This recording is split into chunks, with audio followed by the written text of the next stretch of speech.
হবে সম্ভাষণ, অস্ত্র নয়নে ভেঙে যাওয়া মনে জানাই বিদায় অভিনন্দন।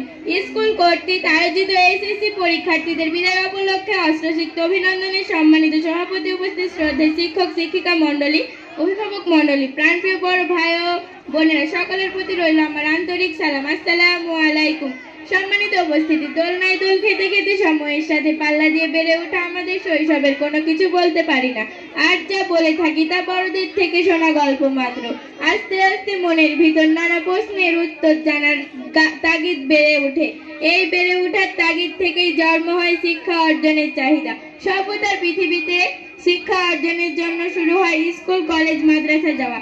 যদিও এই পৃথিবীতে শ্রেষ্ঠ শিক্ষা এবং শিক্ষা প্রতিষ্ঠাতার পিতামাতা ও পরিবার, তবে খুব অল্প সময়ের মধ্যে পিতামাতা অবসর গ্রহণ করে উপদেষ্টায় উপনীত হয়। তখন শিক্ষাদানের দায়ভার বর্তায় স্কুল কলেজ মাদ্রাসা শিক্ষকের উপর। সম্মানিত শিক্ষক মণ্ডলী, পরিবার থেকে অক্ষর জ্ঞান অর্জন করে এসে আপনাদের সাথে সম্পূর্ণ নতুন পরিবেশে একত্রিত হই তখন আমরা তেমন কিছুই বুঝি না। আপনাদের উদর মনের কোঠায় কি সযত্নেই না ঠাঁই দেন আমাদের। মনে হয় না আমরা আমাদের পরিবার থেকে পৃথক হয়েছি। বারান্ত চারা গাছটা আপনারা কত যত্নে বৃহৎ বৃক্ষে গড়ে তোলেন। প্রিয় শিক্ষার্থী, রক্তের সম্পর্ক ছাড়াও যে মধুর হয়ে ওঠে বন্ধুত্ব হচ্ছে তার শ্রেষ্ঠ উদাহরণ। বন্ধু শব্দটার সাথে পরিচিত হয়ে আমরা এই শিক্ষাঙ্গনে এসে আমার মনে হয় বন্ধু শব্দটার মাঝে পৃথিবীর সবচেয়ে কম স্বার্থ থাকে।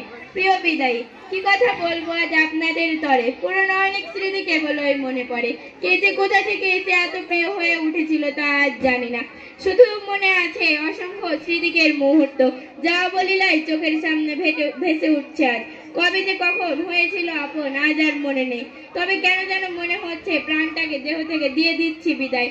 অনেক কথা বলার ছলে হয়নি আসল কথা বলা। আজ থেকে যে হবে না আর আপনাদের সাথে পথ চলা। আপনারা পাশে না থাকলে হয়তো দেখা হতো না সভ্যতার এই পৃথিবীর চলার পথে। আমরা না বুঝে অবুঝের মতো অনেক সময় ভাগ ভক্তিতে জড়িয়ে পড়েছি। হয়তো আমরা না বোঝা মানুষগুলো আপনাদের কাছে ক্ষমা প্রার্থী চাহিয়া ক্ষমা বাড়িয়ে দিলাম আমাদের দুটি হাত। মুখে আজ কথা নেই, নয়নে অস্ত্রপাত। যেতে যখন হবে বাধা দেওয়ার কিছু নেই, তখন বিধাতার কাছে আমাদের একান্ত চাওয়া আপনারা যেন সফলতার সাথে আপনাদের লক্ষ্যের এভারেস্ট জয় করতে পারেন। আপনারা যেন পৃথিবীর আলোকিত মানুষ হতে পারেন। সর্বোপরি দেশ ও দশের সহযোগিতায় নিজেকে নিয়োজিত রাখতে পারেন এবং ভালো ফলাফল অর্জন করতে পারেন। পরিশেষে সকলে সুফল ও মঙ্গল কামনা করছি। সকলের প্রতি আমার বিদায়ী সালাম। আসসালামু আলাইকুম।